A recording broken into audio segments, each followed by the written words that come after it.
Hello guys, welcome to the Anatomy Hub. So today's topic is the mandibular nerve, the course and connections, and the connections of trunk of mandibular nerve in the temple fossa.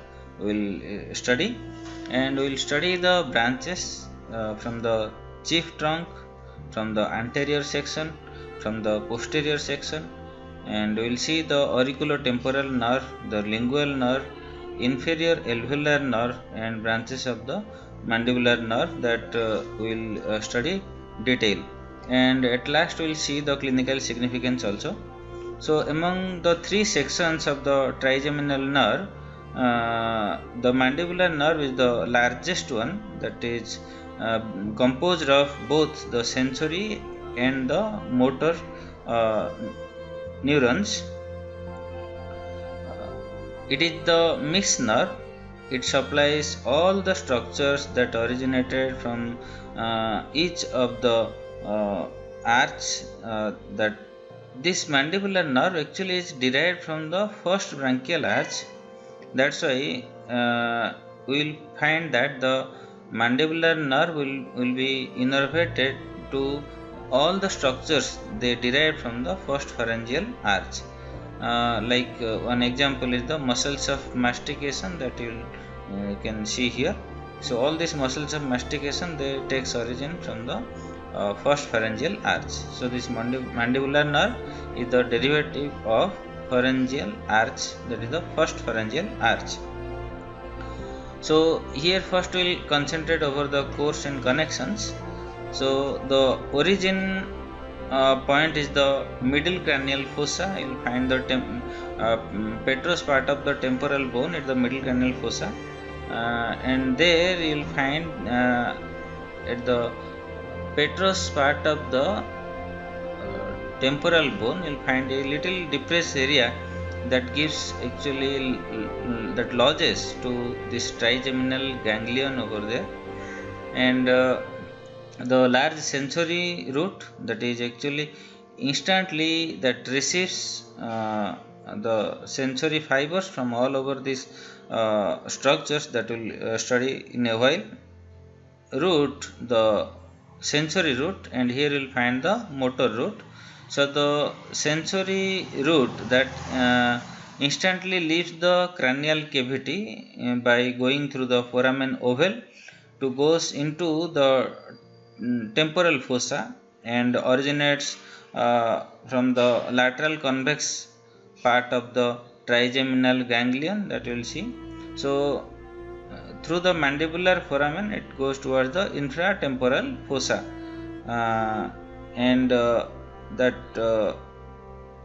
originates from this lateral convex part of the trigeminal ganglion.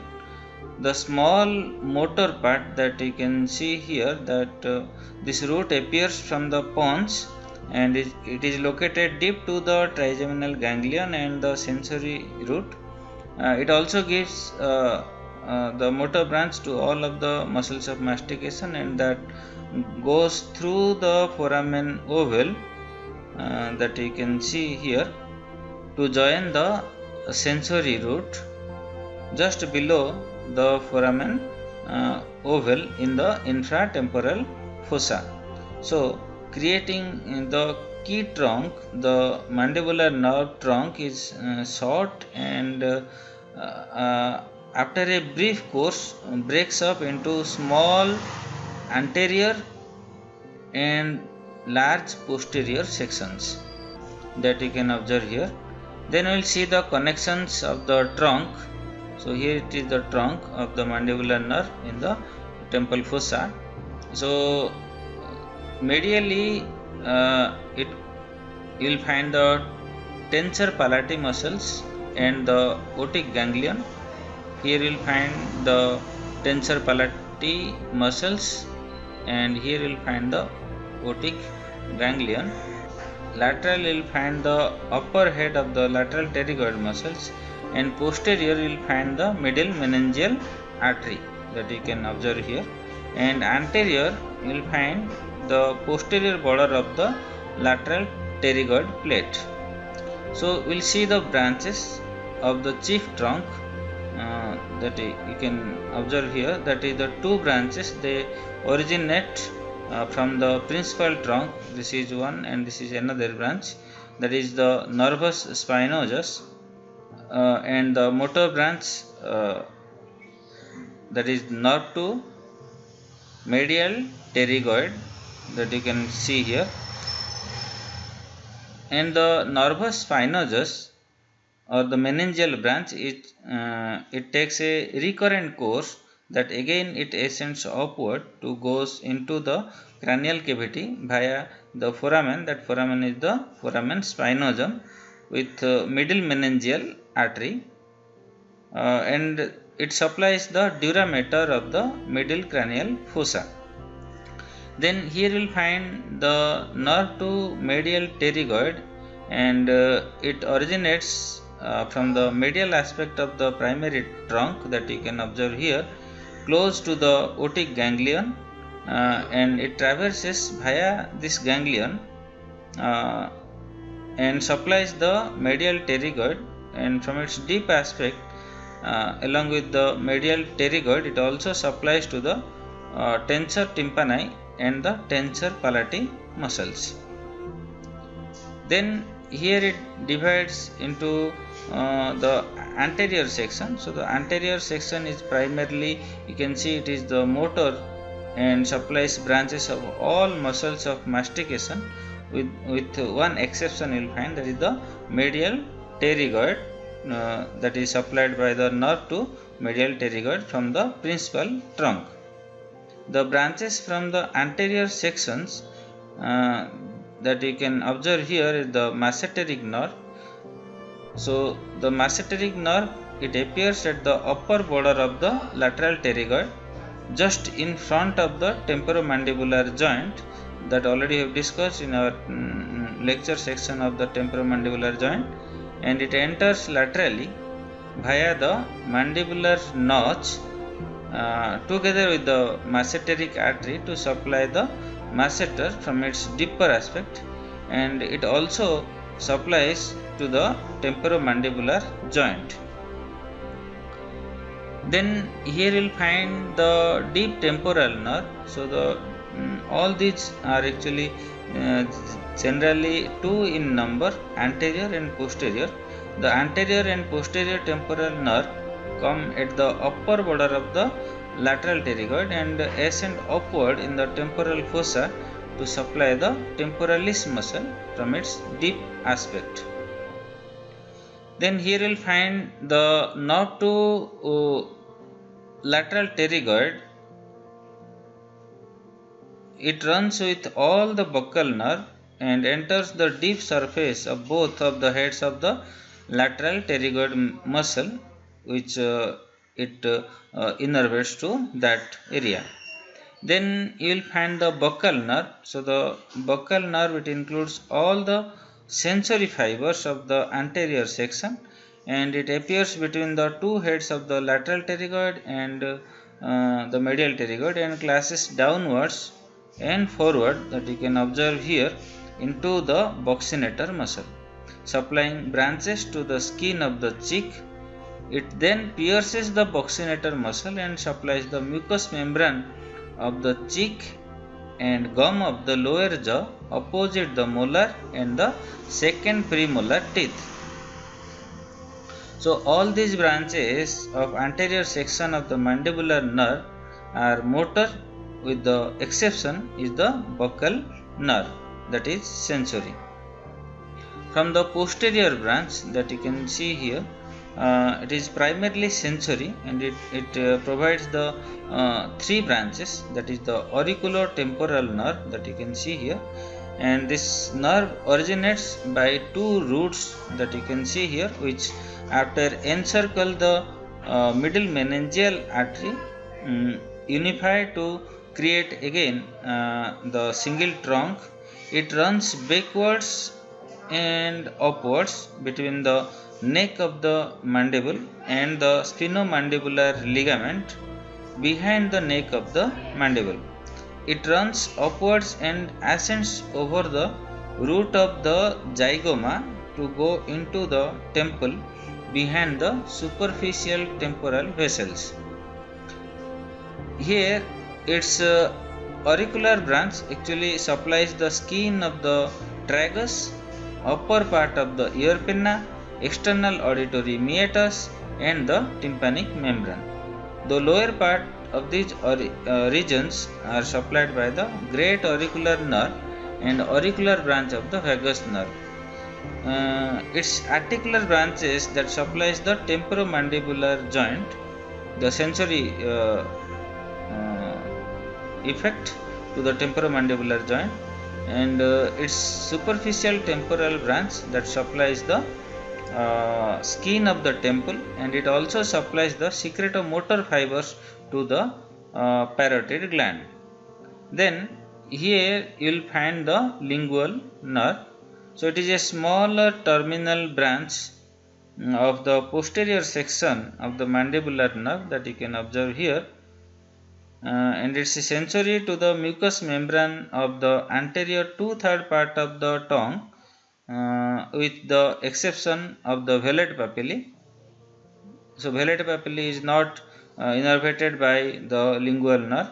So if you will see the course and relation of this lingual nerve, you will find that it starts about 1 cm below the skull that you can observe here. It runs first between the tensor palati and the lateral pterygoid, and after that between the medial and lateral pterygoid muscle, and about 2 cm below the skull it joins by the chordae tympani nerve rootlets, that is the branch of the facial nerve which carries the taste sensation fibers from the anterior 2/3 part of the tongue, and after appearing at the lower border of the lateral pterygoid, it first runs downwards and forward between the ramus of the mandible, and medial pterygoid comes in direct contact with the entire mandible, where this bone is will be thinned to create a shallow groove below and medial to the third molar tooth, just above the posterior end of the mylohyoid line, that you have to go through the osteology of the mandible to see where is the mylohyoid line. So this groove divides the attachment of the pterygomandibular raphe above and the mylohyoid muscle below, and it enters the mouth on the superior surface of the mylohyoid, and after that it crosses the styloglossus muscle to get the lateral surface of the hyoglossus. So eventually it is located on the surface of the genioglossus. Here it winds around the submandibular duct that you can observe here, first above, then lateral, and afterwards below, and ultimately medial to the duct, and breaks up into its terminal branches. The distribution of this nerve, that it actually gives sensory supply to the floor of the mouth, the lingual outermost layer of the gingiva, and anterior 2/3 part of the tongue, and it carries the preganglionic secretomotor fibers to the submandibular and the sublingual salivary glands. Like that, here you will find another division. So this is the inferior alveolar nerve. It is the bigger terminal branch of the posterior section of the mandibular nerve, and it's a mixed nerve. It gets all the motor fibers of the trigeminal nerve. It comes below the lower head of the lateral pterygoid and enters vertically downward and forward, that you can see here on the medial pterygoid muscle. So the nerve, it is located anterior to inferior alveolar vessels between the spinomandibular ligament and the ramus of the mandible, and subsequently it enters into the mandibular foramen, that you can observe here at the inner aspect of the ramus of the mandible. You will find this foramen. to the mandibular foramen along with the um, inferior alveolar artery and traverses the mandibular canal as far as towards the mental foramen that you can see here, where it ends by dividing into the mental and the incisive branches. So the incisive branches will be over here and the mental branches over here, that comes out of the mandibular canal towards the outer surface, anterior and outer surface of the mandible. So the branches of this inferior alveolar nerve, that will be the nerve to the mylohyoid muscles, that is mainly the motor branch from the inferior alveolar nerve. Before it enters the mandibular canal, it pierces the sphenomandibular ligament to get to the mylohyoid groove, and it supplies the mylohyoid and anterior belly of the digastric muscles, because the posterior belly of digastric by the 7th cranial nerve and the anterior belly of the digastric is by the mandibular nerve. Then here you will find the dental branches that supply the molar and the premolar teeth, and this mental nerve that comes outside via the mental foramen to supply the skin of the chin and skin and mucous membrane of the lower lip. The incisive branch that supplies to the canine and the incisor teeth.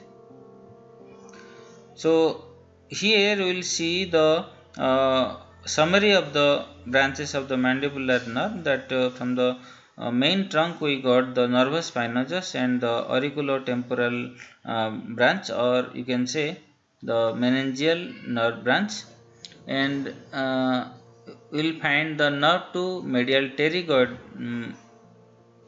muscle, that is from the main trunk.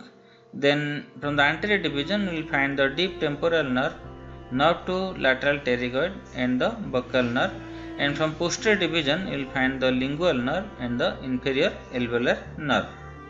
So all these branches of posterior section of the mandibular nerve are mainly the sensory, with the exception to nerve to mylohyoid muscle, that is actually motor nerve.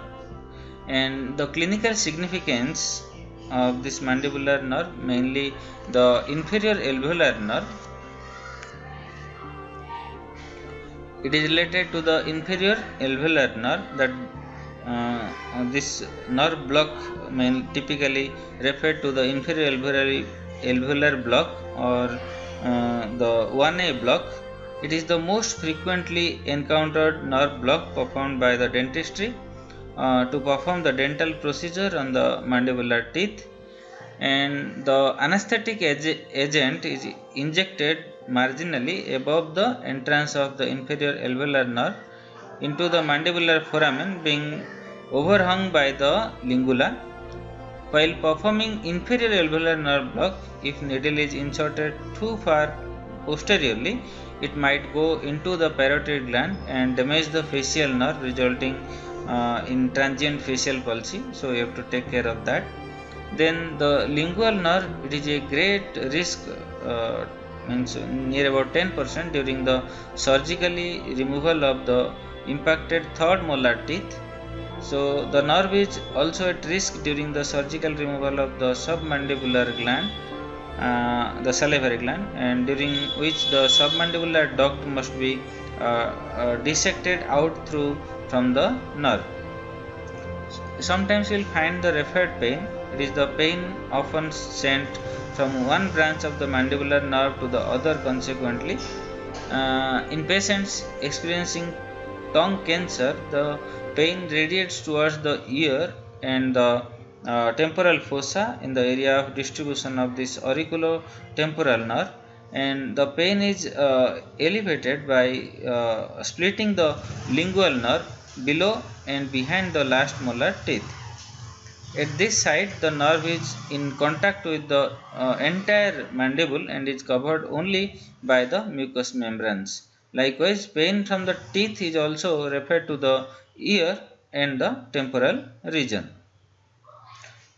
So here we have completed the origin and the branches, course, and the clinical significance of the mandibular nerve. So thanks for watching. Please subscribe and press the bell icon to get the new videos. Thank you.